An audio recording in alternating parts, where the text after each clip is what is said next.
नमस्कार दोस्तों, मेरा नाम है यशोवर्धन और ये है हजेला आईएएस एकेडमी का यूट्यूब का प्लेटफॉर्म हजेलाज आईएएस। देखिए, मेरा गला ख़राब है। अभी 2 बार कोशिश कर चुका हूँ शूट करने का, लेकिन विक्स की गोली लेकर के शूट कर रहा हूँ। आवाज़ निकालने में मुझे दिक्कत है, बट खबरें तो आप तक पहुँचानी है, सही विश्लेषण आप तक पहुँचाना है। क्योंकि अगर आप एक एस्पिरेंट के तौर पर हमारे इस चैनल से जुड़े हुए हैं तो आपको समझना होगा कि वोटिंग बिहेवियर जो कि आपके सिलेबस का पार्ट है वो कैसे चुनाव को प्रभावित करता है। दूसरी चीज़, आप भी चुनाव की ड्यूटी में रहेंगे तो किस तरह से प्रबंधन किया जाता है। ऐसे तो वोटिंग बिहेवियर जो आपके सिलेबस का हिस्सा है, चाहे वो स्टेट सर्विसेज हो या यूपीएससी हो, दोनों जगह पर ये आना है। तो हम लोग उस नज़रिए से बात करेंगे। फिर फ्री बीज, जिसे हम कहते हैं कि रेवड़ियाँ बांटना या इस तरह की योजना चलाना जिससे कि लोगों को एक तरह से ब्राइब या रिश्वत दी जा रही कि आप हमें वोट दीजिए, हम आपको दे रहे हैं। या फिर अपोजिशन कैसे कमज़ोर है और किस तरीके से अगर ध्रुवीकरण जो किया जाता है वोटों का वो कैसे हुआ। क्या प्रशांत किशोर बीजेपी की या एनडीए की बी पार्टी के तौर पर वोट कटवा का काम कर रहे थे। इन सारे मुद्दों पे हम चर्चा करेंगे। और एक बड़ी चीज़ जो देखेंगे कि महिलाओं की भागीदारी बढ़ने से चुनाव के रिजल्ट कैसे प्रभावित होते हैं। शराबबंदी की नीतीश कुमार की नीति का क्या चुनाव में अब तक 20 सालों से लगातार असर बना हुआ है, क्या उसका असर आज भी दिख रहा है। या कभी जो सरकारें रहती हैं और अगर वे गुंडा राज, चोरों का राज या भ्रष्टाचार करती हैं, उनकी यादें क्या 20-20 साल तक लोगों को डराती हैं और वे उन पार्टियों को वोट देने से जो वोटर हैं कतराते हैं कि कहीं दोबारा से उसी तरह का राज कायम ना हो जाए, जिससे बचने के लिए उन्होंने सरकारें बदली थी। तो चलिए हम विस्तार से देखते हैं। और आज आप मेरे पीछे देख रहे होंगे पूरा का पूरा केसरिया रंग दिख रहा है यहाँ पर। ये सिर्फ प्रतीकात्मक तौर पर है, क्योंकि देखिए हमारे देश के झंडे में तो केसरिया भी है, श्वेत भी है, हरा रंग भी है। तो हमारे लिए तो तीनों ही रंग महत्वपूर्ण हैं। तो चलिए हम बात करते हैं। आज देखिए हर जगह है एनडीए की सुनामी, डबल सेंचुरी, रिकॉर्ड जीत। बड़ा कारण हम देखते हैं महिलाओं की भागीदारी। कुल मिलाकर के ये जो चुनाव है ये बहुत बड़े संकेत देता है। अब यहां देखें तो लगभग सीधा सीधा पता चल रहा है कि बीजेपी 89, नीतीश कुमार 85, या हम बात करें लोक जनशक्ति पार्टी 19, या हम जो HAMS जो पार्टी है जीतन कुमार मांझी जी की वो देखें तो यहाँ 5। कुल मिलाकर के डबल सेंचुरी तक तो ये बहुत आसानी से पहुंच रहे हैं। अब बड़ी बात अगर हम करें कि आखिर कांग्रेस या जो राष्ट्रीय जनता दल है इनकी क्या स्थिति है, तो आरजेडी 25 पर दिख रही है और इंडियन नेशनल कांग्रेस 6 पर। लेकिन एक बड़ा अंतर हमें दिखेगा वोट के शेयर में भी, कि बीजेपी के पास अगर 89 सीट्स हैं और आरजेडी के पास अगर 25 सीटें दिख रही हो, ये साइड इलेक्शन कमीशन के देखिए। और ऐसे में दोनों के वोट शेयर में क्या, अगर इन्हें 23% वोट प्राप्त होने के बाद 25 सीटें मिल रही हैं, इन्हें 20 से 21% वोट मिलने के बाद लगभग 90 सीटें मिल रही हैं। आखिर ये अंतर कैसे है? तो क्या ऐसे में प्रशांत किशोर की भूमिका बढ़ जाती है या ओवैसी की पार्टी की भूमिका बढ़ जाती है? क्या उन्होंने वोट कटवा का रोल प्ले किया है, या फिर चुनाव से पहले नीतीश कुमार के जो गठबंधन, एनडीए गठबंधन ने चुनाव के पहले महिलाओं को 10-10 हजार रुपए का जो उन्हें एक योजना का लाभ दिया था उसका असर दिखता है? कि नीतीश कुमार की जो शराबबंदी की नीति है उसका असर दिखता है? इन सारी चीजों को आज हम बातचीत करेंगे कि आखिर वो क्या ऐसे रीजन रहे जिसके कारण कि नीतीश कुमार या बीजेपी या एनडीए जीता है। ये देखिए, मैं वोटिंग प्रतिशत की जो बात कर रहा था, ये भी देखिए बीजेपी यहां पर जहां हम देखते हैं 90 सीट के आसपास है, यहां पे 20% वोट मिले हैं उसको। वहीं जो राष्ट्रीय जनता दल की अगर हम बात करें, आरजेडी की बात करते हैं, तो उसे लगभग यहां देखें लगभग 22.99 मतलब 23% वोट मिले, लेकिन सीटें कितनी मिली? सिर्फ 25। अंदाजा आप लगा सकते हैं कि क्या हुआ होगा।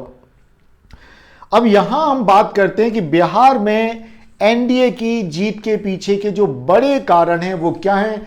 तो देखा जाए महिलाओं की भागीदारी। अब महिलाएं किन चीजों से आकर्षित हुई, तो देखिए नीतीश कुमार की शराबबंदी की नीति जो है एक बहुत बड़ा कारण रहा है उसने, क्योंकि देखिए सबसे ज्यादा प्रताड़ित इसमें महिलाएं ही होती हैं और घर का माहौल खराब होता। और नीतीश कुमार जब आए थे उन्होंने शराबबंदी की, इस बात के लिए महिलाएं उनकी आभारी हैं। फिर दूसरी बात कि चुनाव के पहले 10,000 रुपए तक की जो नगद राशि की सहायता की गई महिलाओं को योजनाओं के माध्यम से, उसने भी एक बहुत बड़ा रोल प्ले किया। फिर जो पिछड़े वर्गों तक जो योजनाओं का लाभ पहुंचाया, या जीविका दीदी जैसी जो योजनाएं हैं, इनसे महिलाओं का भरोसा कहीं ना कहीं नीतीश कुमार या मोदी के प्रति, नरेंद्र मोदी जी के प्रति कहीं ना कहीं प्रबल हुआ, और वो हमें वोट शेयर के रूप में दिखता है। अगली बात अगर हम यहां पे करें तो एनडीए ने मजबूत जातीय गठजोड़, इनका जो जातीय गठजोड़ है वो काफी बड़ा था। इन्होंने लगभग बिहार के, यूं समझिए कि लगभग 50 से 70% जो जाति समुदाय उनको अपने साथ जोड़ लिया।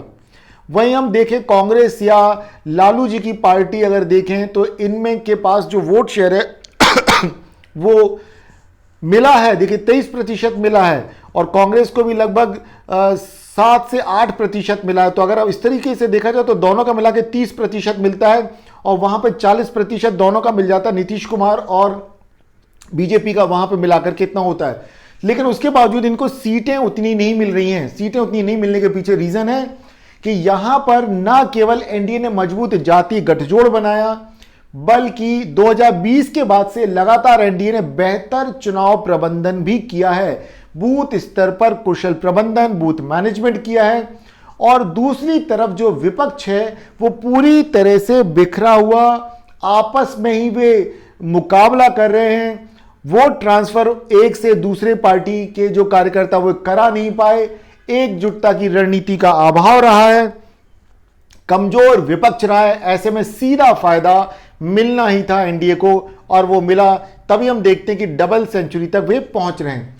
फिर अगर हम एक और बात करें यहां पे, जिसके भरोसे ये जो कांग्रेस और राष्ट्रीय जनता दल चल रहे थे कि मुस्लिम और यादव वोट अगर इकट्ठे हो जाएंगे, एकजुट हो जाएंगे तो वे चुनाव जीत जाएंगे, लेकिन ऐसा नहीं हो पाया, क्योंकि AIMAI के जो ओवैसी की जो पार्टी है, इसने मुस्लिम वोटों का बंटवारा कर दिया।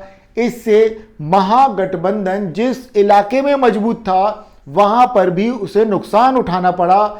इसी तरीके से यादवों के वोटों में भी हम देखते हैं कि एक बिखराव सा हो गया। यहां तक कि आप सोच के देखिए, लालू प्रसाद के ही एक पुत्र हैं जिनका नाम है तेज प्रताप, वे तेजस्वी के विरुद्ध अपने कैंडिडेट उतार रहे हैं, विरोध कर रहे हैं। अब आप अंदाजा लगाइए, जिस परिवार में ही फूट पड़ी हो, आखिर वो पार्टी कैसे जीत पाएगी। कुछ ऐसा ही यहां हुआ। इसके अलावा एक और जो बहुत बड़ी बात है, जिसके कारण मैं भी अगर बिहार का वोटर होता तो शायद लालू जी की पार्टी को वोट देने में संकोच करता, वो था लालू जी के समय का जंगल राज।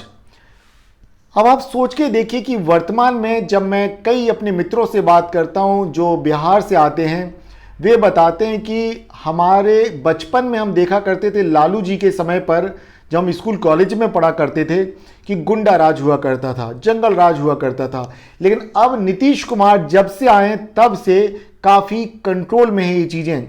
तो ऐसे में लोगों का एक भरोसा था कि चाहे कुछ हो जाए, हम लालू जी की पार्टी को तो सत्ता में नहीं लेकर के आएंगे। हाँ, अगर नीतीश के साथ तेजस्वी यादव होते तो स्थितियां कुछ अलग होती, तो फिर वैसा ही पहले जैसा एक बार बन चुका है, उस तरह का मौका तेजस्वी यादव को दोबारा से मिल सकता था। लेकिन जब महागठबंधन, जो इंडिया गठबंधन ने तेजस्वी यादव को अपना मुख्यमंत्री का दावेदार, एक कैंडिडेट के तौर पर जब पेश किया, वहां से चीजें बिगड़ने लग गई, क्योंकि लोगों को फिर वो जंगल राज याद आया। और ऐसे में बड़ी भूमिका ना केवल एनडीए के सबसे बड़े चुनाव में प्रचारकर्ता मोदी जी हों, अमित शाह हों, और सभी लोगों ने लालू के जंगल राज को बार बार याद दिलाया जनता को कि भूल करके भी उन्हें वोट अगर आपने कर दिया तो जंगल राज दोबारा कायम हो जाएगा। रही सही कसर जो थी वो प्रशांत किशोर ने निभा दी। उन्होंने वही भूमिका निभाई कुछ उस तरह से कि वहां पर वोट कटवा की जो भूमिका है उसमें वे रहे।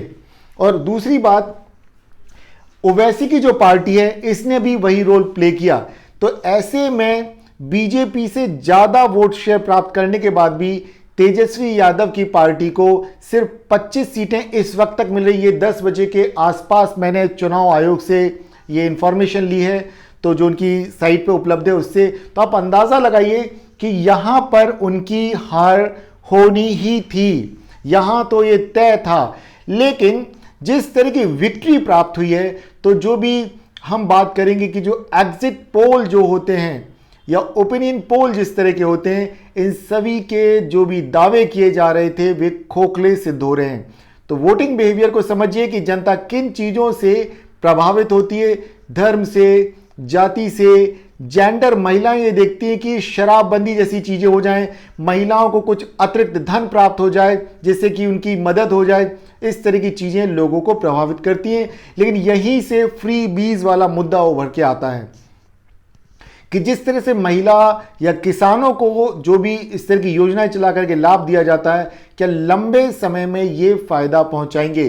क्योंकि ज्यादा बेहतर तरीका तो यह है कि उनके एजुकेशन पर, उनके स्वास्थ्य पर ज्यादा या पोषण पर ज्यादा ध्यान दिया जाए, खर्च किया जाए, ना कि चुनाव के ऐन पहले उनके खातों में पैसे को ट्रांसफर करके उन्हें अपने पक्ष में करने के लिए लोभ दिया जाए किसी तरह का। तो मैं उम्मीद करता हूं कि ये जो आज का विश्लेषण है अभी तक के रिजल्ट के आधार पर है। बाकी हम कल सुबह जब पूरी चीजें और भी क्लियरिटी आ जाएगी, एक एक सीट के विषय में आ जाएगा, तब हम विस्तार से चर्चा करेंगे। लेकिन क्योंकि एक राजनीतिक चैनल नहीं है, ये एक एजुकेशनल चैनल है, तो यहां हम चर्चा करेंगे सिर्फ वोटिंग बिहेवियर को लेकर के, महिला सशक्तिकरण को लेकर के, या फ्री बीज जैसी जो घटनाएं जो चुनाव को प्रभावित करती है उनको लेकर के। दोस्तों, मेरा नाम है यशोवर्धन और ये है हजेला IAS एकेडमी का यूट्यूब का प्लेटफॉर्म हजेला IAS।